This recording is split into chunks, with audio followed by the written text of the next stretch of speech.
अस्सलाम वालेकुम वरहमतुल्लाहि वबरकातुहू। आज 25 मार्च 2026 का दिन है।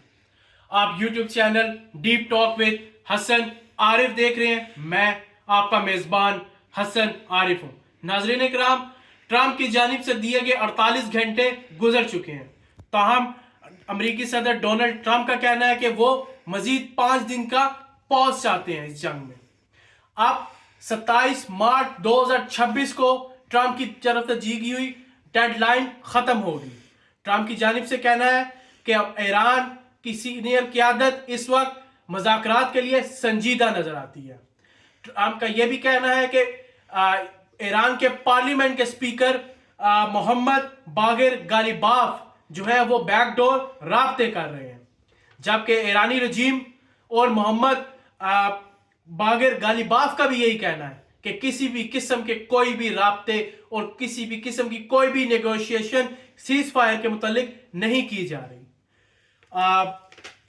ईरानी रजीम का यह भी कहना है कि ट्रंप के ये बयानात सिर्फ और सिर्फ तेल की बढ़ती हुई कीमतों और एनर्जी क्राइसिस को कम करने के लिए। इस ट्रंप के बयान के बाद देखा गया कि बैनुल अक़वामी मार्केट में तेल की कीमतें कम होना शुरू हो गई।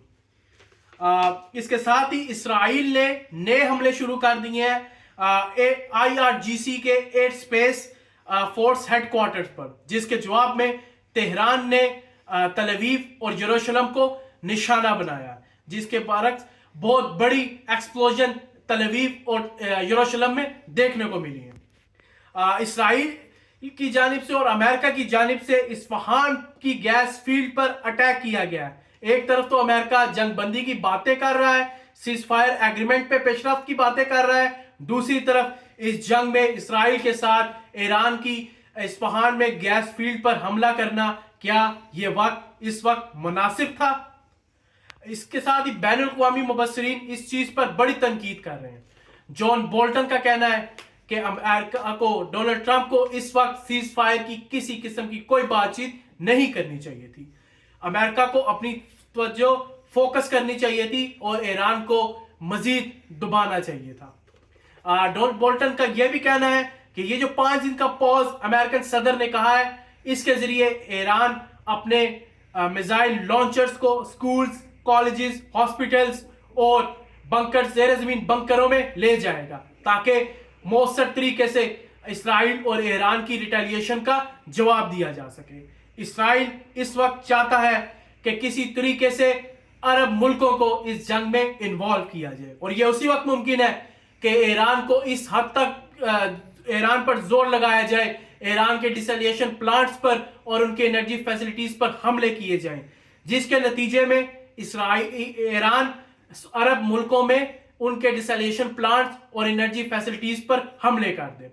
सऊदी अरब और यूएई की जानिब से ट्रंप को कहा गया कि इस वक्त सऊदी अरब और यूएई किसी किस्म का कोई नुकसान अपने डिसलिएशन प्लांट्स और एनर्जी फैसिलिटीज पर इन रिस्पॉन्ड बर्दाश्त नहीं कर सकते, जिसके बाद अमेरिकी सदर ने 5 दिन का पॉज किया।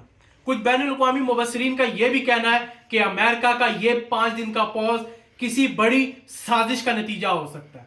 अमेरिका इस 5 दिन के पॉज के जरिए से ईरान के ऊपर एक मुकम्मल हिकमत अमली चाहता है। वो चाहता है कि स्ट्रेट ऑफ हुर्मुज़ पर ईरान का कंट्रोल कुछ हद तक कमजोर हो जाए। ईरान इस चीज से गफलत बरत दे कि अब अमेरिका चूंकि 5 दिन का पॉज लेके पीछे हो चुका है, तो वो स्ट्रेट ऑफ हुर्मुज़ पे अपना कंट्रोल लूज कर दे।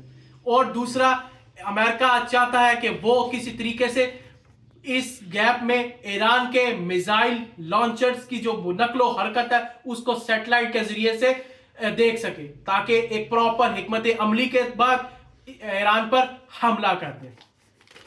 यूके के प्राइम मिनिस्टर केयर स्टार्मर की जानिब से इस ट्रंप के इस बयान को खैर मकदम किया गया है और कहा गया इसके जरिए से ईरान पर बड़ी से बड़ी पाबंदियां लगाई जाएं। जेडी वेंस के मुतालिक कहा जा रहा है कि जेडी वेंस ने भी ट्रंप को इस 5 दिन के पॉज और इस जंग से निकलने के लिए कायल किया है, और वो अभी भी ट्रंप इंतजामिया को इस चीज के लिए कायल कर रहे हैं। पाकिस्तान की जानिब से एक बहुत बड़ी पेशरफ्त है कि कहा जा रहा है कि पाकिस्तान भी इस जंग में एक मीडिएटर का रोल अदा करने की कोशिश कर रहा है। पाकिस्तान के फील्ड मार्शल जनाब सैयद आसिम मुनीर साहब ने ڈونلڈ ٹرمپ سے رابطہ کیا ہے اور اس رابطے کو وائٹ ہاؤس نے کنفرم کیا ہے. تو ایسا نظر آ رہا ہے کہ پاکستان اس جنگ میں کسی قسم کی میڈیشن کروانے کی دونوں پارٹیز میں کوشش کر رہا ہے. لیکن کہیں ایسا تو نہیں کہ امریکہ پاکستان کی اس کوشش کو پاکستان کے ہی کندھوں پر بندوق رکھ کے چلوانے کی کوشش کر رہا ہو. اگر جنگ بندی کی کوئی کوشش ہوتی بھی ہے تو ایران کی طرف سے کچھ مطالبات سامنے آ گئے ہو. یہ مطالبات ایسا ہی لگتا ہے کہ یہ ایک فاتحانہ مطالبات ہے. اگر امریکہ ان مطالبات کو مانتا ہے تو وہ اس کا مطلب یہی ہوگا کہ وہ ایران کی جو فتح ہے اس کو ڈکلیئر کر رہا ہے. ایران کی جانب سے کہا گیا ہے کہ اسٹریٹ آف ہرمز کا ایک نیا نظام آئے گا. جو بھی جہاز یہاں سے تیل لے کے گزرے گا وہ ایرانی حکومت کو فیس ادا کرے گا. اس کے ساتھ جو جرنلسٹ اور جو سوشل میڈیا کے منحقرین تھے جو ایران کی اس رجیم کو چینج کرنے میں امریکہ اور ویسٹ کے ساتھ قریبی کردار ادا کرتے, ایران کا کہنا ہے کہ وہ جرنلسٹ اور وہ سوشل میڈیا کے لوگ ہمیں ہمارے حوالے کیے جائیں. تیسرا, ایران نے کی طرف سے کہنا ہے کہ جو ہمارا اس جنگ کو جو ہم پہ مسلط کی گئی نقصان ہوا ہے اس کے نتیجے میں جو بھی اکانومی کا ڈیزاسٹر اور انفراسٹرکچر کا ڈیزاسٹر بنتا ہے اس کے بارے میں امریکہ ہمیں پے کرے.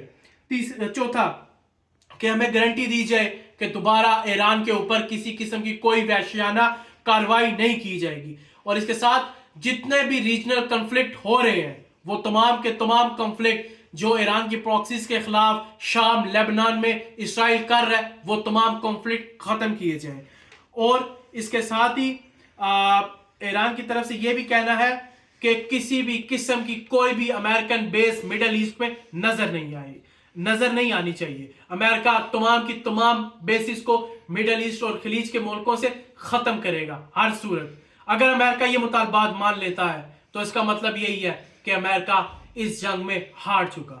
لیکن بظاہر ایسا ہی نظر آتا ہے کہ اسرائیل کسی صورت بھی اس جنگ کو بجھانا نہیں چاہتا, اور ایسا ہی نظر آتا ہے ایران کے ان مطالبات کے بعد کہ امریکہ کسی بھی صورت ایک انچ بھی اس سیز فائر ایگریمنٹ کو ایران کے مطالبات کے ساتھ نہیں مانے گا.